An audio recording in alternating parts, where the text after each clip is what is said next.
Hello and welcome back to the TV Show Club, the club where we talk about TV shows that I've been recently watching, viewing and enjoying. Let me know what you've been recently watching and enjoying, and if you've seen what I'm about to talk about, let me know in the comments what you thought about it. I am so far behind on TV shows that I'm only just getting to Invincible Season 3, and I was so sad that I left it this long to watch it because I'd seen certain spoilers, I'd seen sort of what was happening in the last couple of episodes, and yeah, I should have watched this week in, week out, because oh my god, Season 3 of Invincible, in my opinion, is probably the strongest season of Invincible that we've got. Like, Season 1, I love and adored, but it was kind of set up until the last episode. Season 2 felt a little bit disjointed. There was good moments in Season 2, but I remember finding myself, trying to... I think because it had left it so long between Season 1 and Season 2, I find myself, every episode trying to remind myself of what characters were doing who was where, and Season 3 was just sort of a return to form in a sense, and it was a phenomenal season. Every episode felt like it was utilizing its time. It felt like it was pushing characters forward. It was developing certain storylines, and the last two episodes are... God, they're good. So I loved how Invincible Season 3 started, how it started to deal with the fallout of Season 2, the ending of that, how it had Mark training. I do think my one gripe with this season as a whole is that I've seen someone mention it online as well. It's the inconsistency of power in Mark. I'd love a consistent level. It's like you see him fighting those worms when they go to defeat the underground villain in episode 2 or 3, I think it is.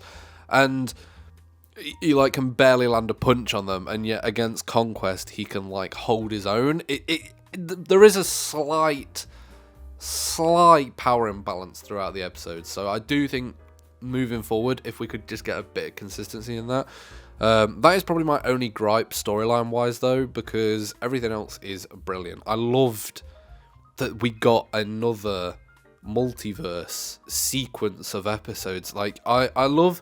I think Invincible is one of the shows that does multiverses well, especially having all these different Marks, and they're all evil Marks, and they're all coming against Mark, and then we get to see Mark v Mark. It's something that we haven't seen in Marvel or DC. We got it a little bit in Doctor Strange, but not particularly executed well. So to see that in this is brilliant, but those last two episodes are so brutal in there.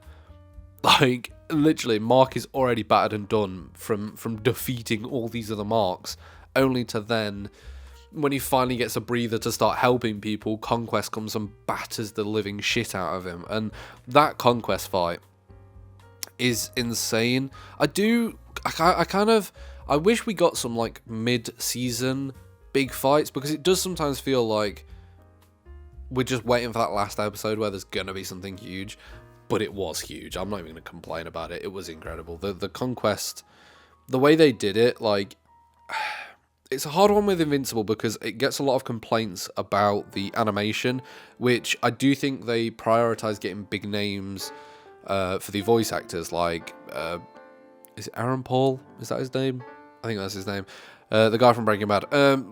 Jesse from Breaking Bad even. That. I do think that they prioritize the voice acting a little bit over animation sometimes, but when the animation hits, it hits. And sometimes it's so unnecessary. When Mark's getting pummeled and he's flopping around, and his hair is so brilliantly animated. I don't know why they spent so much time animating his hair to be so flowy. But if we had that consistency across all of it, it would be so good. It would be insane, and I see, and I've had debates with some of my friends who are oh yeah, but the animation is never going to be as good as the comics, and I'm like, brother, watch anime. the manga to anime of so many shows, Demon Slayer is the greatest example I can think of. The Demon Slayer manga is great, and the animation is insane. It crosses over incredibly, but Invincible doesn't seem to be able to do that as well. It sort of has the My Hero Academia style backgrounds where every background is just a sunny blue sky. And the next season will be a real test of this, where the world was supposedly like destroyed to a brink of collapse by these multiverse marks. And if by the second episode all the buildings are like built up and like fine in the background, I'll be a little bit like, come on, like, really? Unless time has passed. Like, if time's passed, then fair enough. But they just need that consistency of like, right, well, if all the buildings have been destroyed, then we need to show that the buildings are destroyed, or we need to show that they're being built back up. But regardless of the animation, when it is saved for the fights like against Conquest, I loved it. And as an OG Walking Dead fan, this was so cool to essentially see Negan versus Glenn. Like that is like, I know it's stupid, but it is kind of true, because they're the same actors, and it just feels like I'm getting another little snippet of that again. But it just, as a whole, that whole fight, the callbacks to like when he's smashing Mark through people and killing people with his own body, like that as a callback to the Omni-Man fight, and even just like how sinister Conquest gets, and almost killing. Well, he almost kills Eve, but he also nearly kills Oliver. Like, that scene, I honestly, for a second, thought he was going to tear Oliver apart, and I thought, surely this show isn't going to go that far. Surely not. And luckily it didn't. And then when Eve, I honestly thought Eve was a goner. But now, like, that whole sort of revelation of Eve having those blockers in her brain, and, like, she could go full atom destroyer. Like, Eve is genuinely the most powerful being in the Invincible universe, genuinely, and that, I don't even think that's a question or a competition. I just think that's fact. Like, when she is fully unlocked, she could destroy anyone.